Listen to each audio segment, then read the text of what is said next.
आज की हमारी कहानी है एक बोरी गेहूं। प्रतापनगर एक बहुत ही संपन्न राज्य था। वहाँ के राजा बहुत ही प्रतापी थे और प्रजा का पूरा ख्याल रखते थे। राजा ने पूरा जीवन प्रजा की मन से सेवा की थी, लेकिन अब राजा बूढ़े हो चले थे, तो मन में एक दुविधा थी कि उनके बाद राज्य को कौन चलाएगा। राजा के 3 बेटे थे और तीनों ने एक ही गुरु और एक ही विद्यालय से शिक्षा प्राप्त की थी। लेकिन राजा यह निर्णय नहीं ले पा रहा था कि राज्य के लिए सही उत्तराधिकारी कौन है। एक दिन राजा ने तीनों बेटे की परीक्षा लेने की सोची। एक दिन राजा ने अपने तीनों बेटों को बुलाया और एक एक बोरी गेहूं देकर बोला, मैं और तुम्हारी माता तीर्थ यात्रा पर जा रहे हैं और हमें वापस आने के लिए 1 साल से भी ज़्यादा का वक्त लग सकता है। तुम तीनों की ये जिम्मेदारी है कि अपने अपने हिस्से की बोरी का गेहूं संभाल कर रखना है और मेरे वापस आने पर मुझे यह बोरी वापस लौटानी है। ऐसा कहकर राजा और रानी तीर्थ यात्रा पर चले गए।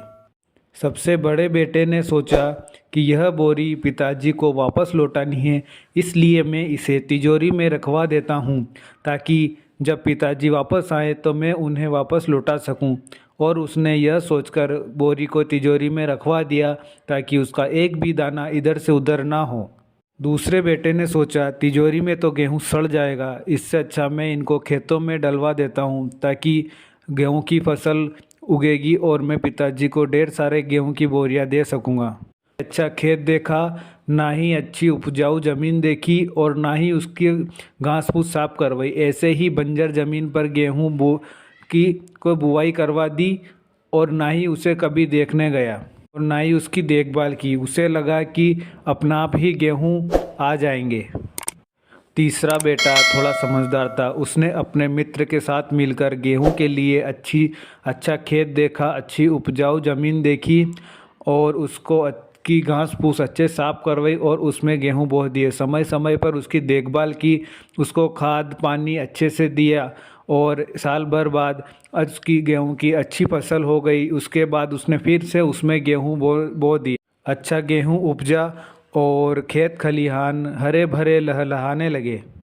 अब राजा 3 वर्ष बाद जब वापस आया तो तीनों पितरों से मिलकर बड़ा ही प्रसन्न हुआ और यह मन ही मन सोचने लगा कि उसने उसके दिए हुए गेहूं का तीनों बेटों ने क्या किया। बड़े बेटे ने तिजोरी खुलवाई तो उसमें से बड़ी बुरी दुर्गंध आ रही थी। सब कुछ सड़कर खत्म हो चुका था। पिता ने कहा, अन्न से हमारा जीवन चलता है, तुम इसकी देखभाल नहीं कर पाए तो राज्य की देखभाल क्या करोगे। दूसरा बेटा पिताजी को वहाँ ले गया जहाँ पर उसने गेहूँ डलवाए थे। वहाँ पर जंगल था, बड़ी बड़ी घास फूस थी और गेहूँ का तो नामो निशान नहीं था। राजा बड़ा नाराज हुआ और उसे भी राज्य का उत्तराधिकारी बनाने से मना कर दिया। अब तीसरा बेटा पिता को अपने खेतों में ले गया जहाँ पर दूर से ही अच्छी सी खुशबू आ रही थी। गेहूं की फसल की महक दूर से ही आ रही थी। गेहूं के खेत लहलहा रहे थे, चारों तरफ हरियाली और जीवन था। गेहूं की 50 बोरी से भी ज़्यादा गेहूं उपज हो गई थी और अभी भी खेतों में गेहूं लहलहा रहे थे। यह सब देखकर राजा का मन बड़ा ही प्रसन्न हुआ और उसने तीसरे बेटे को अपने राज्य का उत्तराधिकारी बनाने का निर्णय लिया। इस कहानी से हमें यह शिक्षा मिलती है, अपने मन की ज़मीन को साफ रखिए और उसमें जो घास फूस है उनको हटाइए। मन से ईर्ष्या, गुस्सा और व्यसनों को हटाइए और अच्छाई के बीज बोइए। इससे ईश्वर आपसे बहुत ही प्रसन्न होंगे। धन्यवाद।